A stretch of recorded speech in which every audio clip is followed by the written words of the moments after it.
اعوذ باللہ من الشیطان الرجیم، بسم اللہ الرحمن الرحیم۔ جی کل میں نے آپ سے کہا تھا کہ یہاں پر 219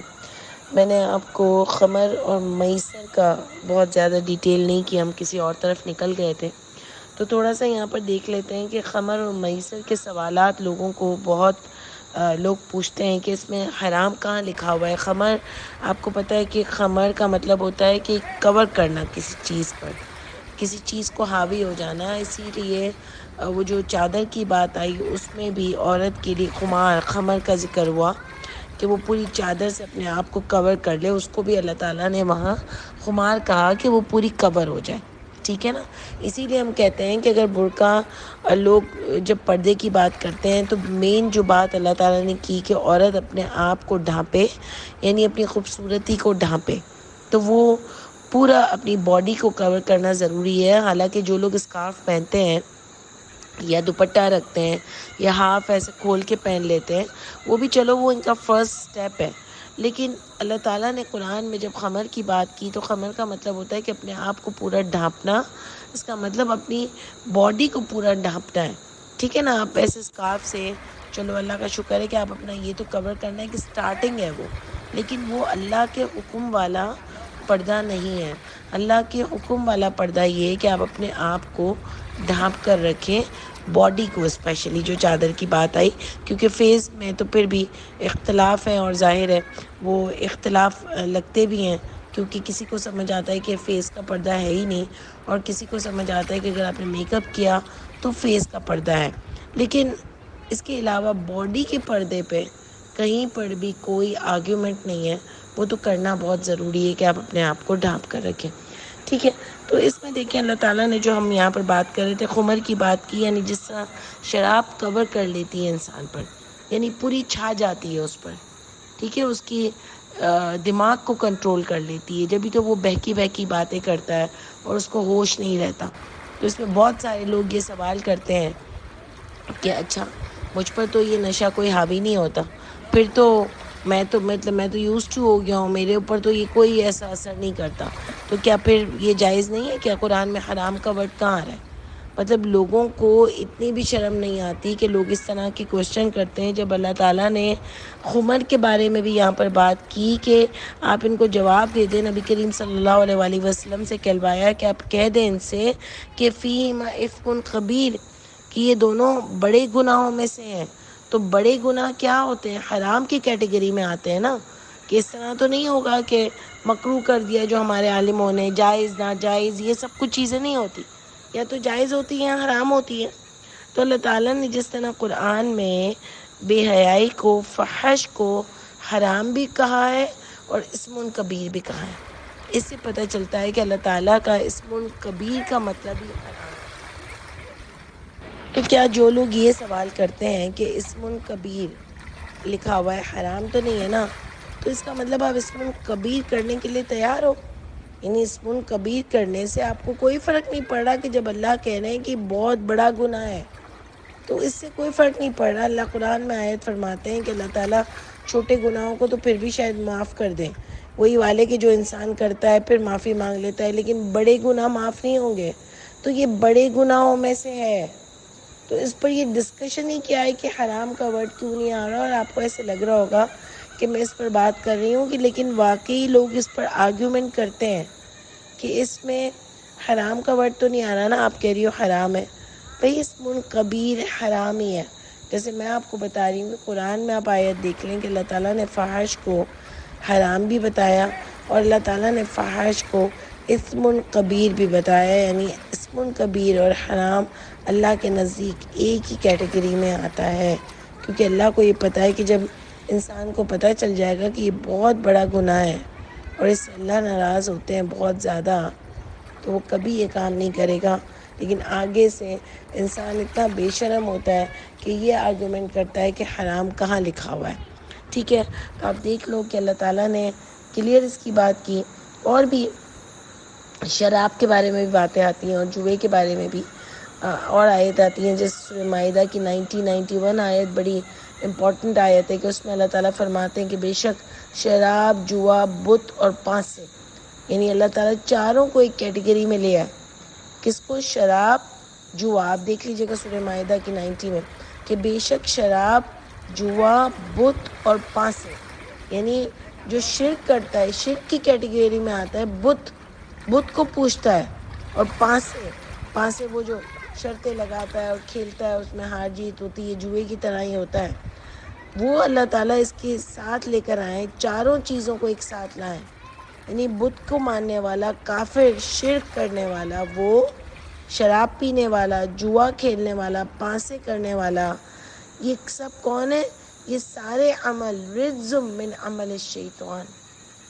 یہ رجز ہیں، گندگی ہیں، یہ عمل شیطان کی گندگیوں میں سے ایک گندگی ہے. یعنی سب کو اللہ تعالیٰ نے شیطانیت کہا ہے.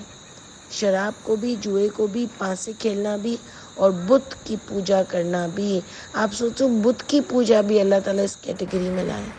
تو کیا وہ حرام نہیں ہے؟ کیا وہ کفر نہیں ہے؟ بت کی پوجا کرنا کیا حرام نہیں کہلائے گی؟ کیا بت کی پوجا کرنا شرک نہیں کہلائے گی؟ بہت بڑا گناہ نہیں کہلائے گی؟ تو یہ اللہ اس کیٹیگری میں لا رہے ہیں. اللہ کہہ رہے ہیں گندگی ہے، شیطان کے عملوں میں سے، رجز من عمل الشیطان، یہ شیطان کی عمل کی گندگیوں میں سے گندگی ہے. اجتنبو، اللہ تعالیٰ کہہ دیں اجتناب کرو ان سے. اس کیٹیگری میں لائیں اللہ تعالیٰ. اور اس کے بعد اللہ تعالیٰ ایک اور آیت 91 میں ہی سورہ مائدہ کی فرماتے ہیں کہ چاہتا ہے وہ شیطان یہ کہ ڈال دے درمیان تمہارے دشمنی اور بغض، آپس میں ڈال دے. شراب اور جوئے کے توسط سے وہ تمہاری آپس میں دشمنی ڈال دے. تو آپ دیکھو نا کہ شراب پینے والے کو، جوئے کھیلنے والے کو ہوش کہاں رہتا ہے؟ وہ تو زیور بھی لے جاتا ہے گھر سے، وہ چیزیں بھی بیچ دیتا ہے. استغفر اللہ، کئی جگہوں پر تو وہ بیویوں بیٹیوں کو بھی بیچ دیتا ہے، بیٹوں کو بھی بیچ دیتا ہے. یعنی اس کی دماغی حالت ایسی ہو جاتی ہے اور اتنا پاگل ہو جاتا ہے کہ اس کو کچھ نظر نہیں آ رہا ہوتا. یہی اللہ تعالیٰ بتا رہے ہیں، وہ کہہ رہے ہیں وہ بغاوت ڈال دے اور دشمنی ڈال دے درمیان کے، کیونکہ اس کو کوئی ہوش نہیں رہتا ہے، اس کا دماغ کام نہیں کر رہا ہوتا ہے. آپ کو پتہ ہے ہمارے یہاں جو بڑے بڑے عہدے پر لوگ ہیں، ہم ظاہر ہے ہم ایک اسلامک کنٹری ہے اور بھی اسلامک کنٹریز ہیں، اور جو بڑے بڑے عہدے پر لوگ ہیں نا ہمارے یہاں، جن کی بہت سارے بات آتے ہیں، ہم کو نہیں پتہ صحیح کیا اور غلط کیا، اس لیے ہم کسی کا بھی نام نہیں لیتے. لیکن ایک اوور آل جو بات ہے نا کہ اتنی شراب پی جاتی ہے وہاں پر کہ آپ سوچ بھی نہیں سکتے ہو. یعنی ایک ہائی فائی، جب آپ پارٹیز کو دیکھیں نا، آج کل تو یہ ہو گیا استغفر اللہ کے لوور گریڈ میں بھی شراب ہو گئی ہے عام، لیکن بڑی بڑی پارٹیوز میں تو شراب رکھی جاتی ہے اور عام رکھی جاتی ہے. اور ہمارے یہاں تو آپ کو پتہ ہے پولیس وغیرہ سب ان چیزوں میں انوالو ہوتی ہے، تو کوئی پوچھنے والا ہی نہیں ہوتا. لیکن کبھی کبھی میں سوچتی ہوں کہ ملک کا جو یہ حال ہے نا، اس کی وجہ یہی ہے کہ یہ اوپر والے لوگ اتنے مکار لوگ ہیں اور اتنے شرابی لوگ ہیں. سارے کے سارے کی میں بات نہیں کر رہی، جو لوگ ہیں اور زیادہ تر جو ہم سنتے ہیں اور ہمیں پتہ نہیں ہے کہ جو بڑے بڑے انصاف کے عہدوں پر بھی بیٹھے ہیں نا لوگ، ان کے بارے میں بھی کئی کہانیاں سنی ہیں. اب کتنی صحیح ہیں کتنی غلط ہے یہ تو اللہ تعالیٰ کو پتہ، لیکن اتنی بات تو ہمیں بھی پتہ ہے کہ یہ بہت عام ہے اپر لیول پر بھی، خاص کر کے بہت زیادہ گندگی. شراب جوئے کا تو ہم نہیں کہہ سکتے، لیکن آپ دیکھو کہ جوا بھی دیکھو کیا ہو گیا ہے کہ یہ ماڈرن لوگ جو کلب میں، کراچی کلب میں، اور جو تمبولا ہوتا ہے اور اس پر لوگ ہنس ہنس کر کہتے ہیں کہ بھئی آج تو تمبولا اور ہم تو تمبولا کھیلنے جا رہے ہیں، تو کیا یہ جوا نہیں ہے؟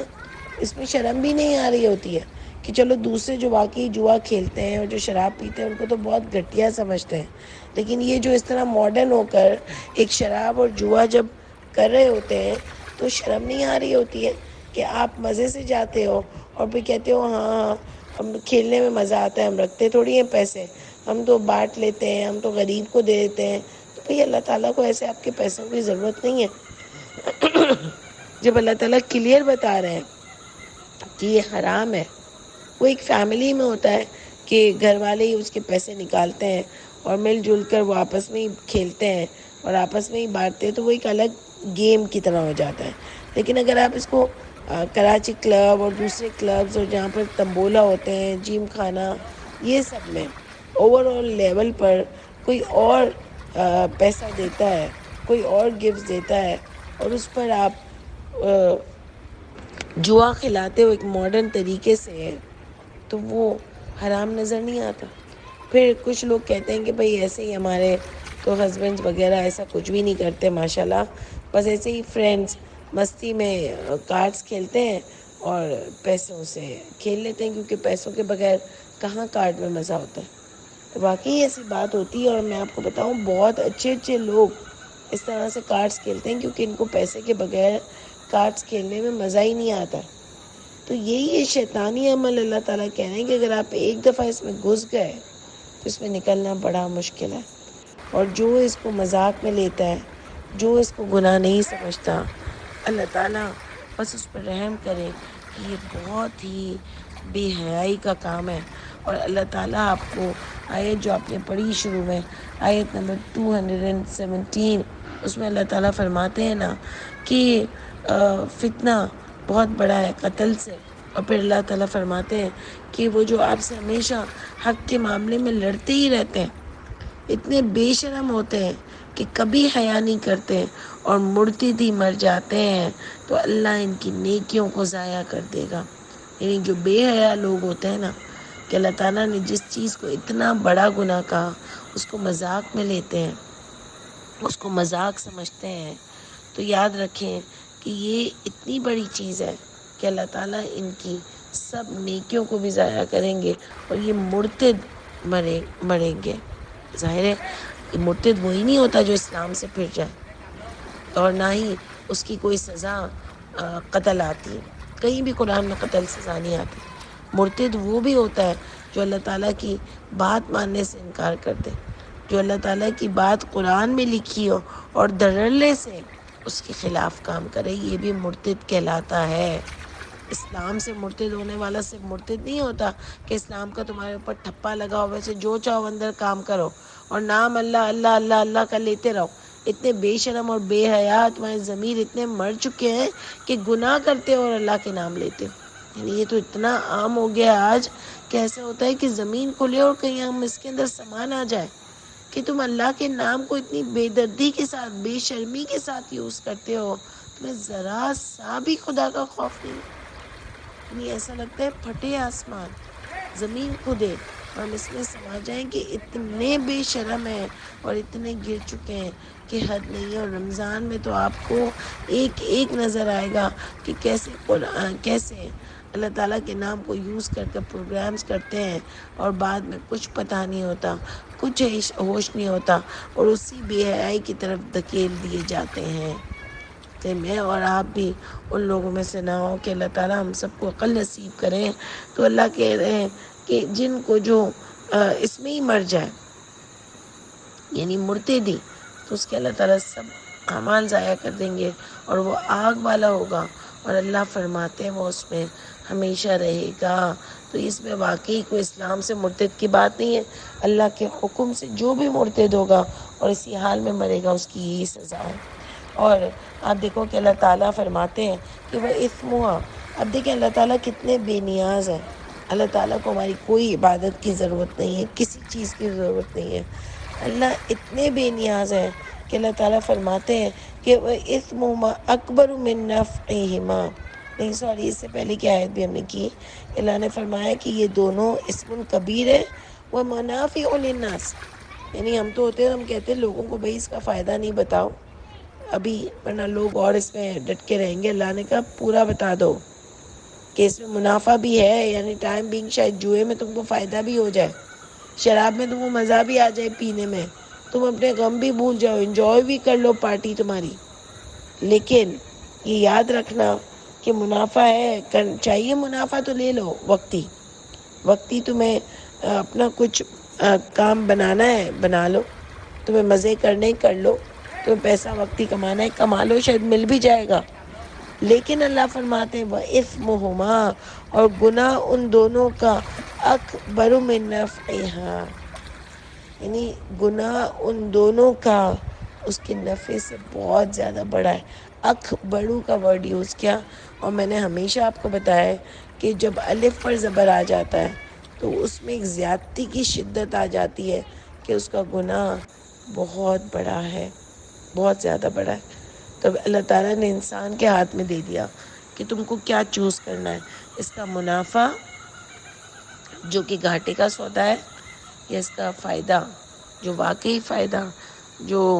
اللہ کے پاس فائدہ ہے وہ چننا ہے تم کو، اللہ کی رضا چننی ہے تم کو، یا تم کو اس کا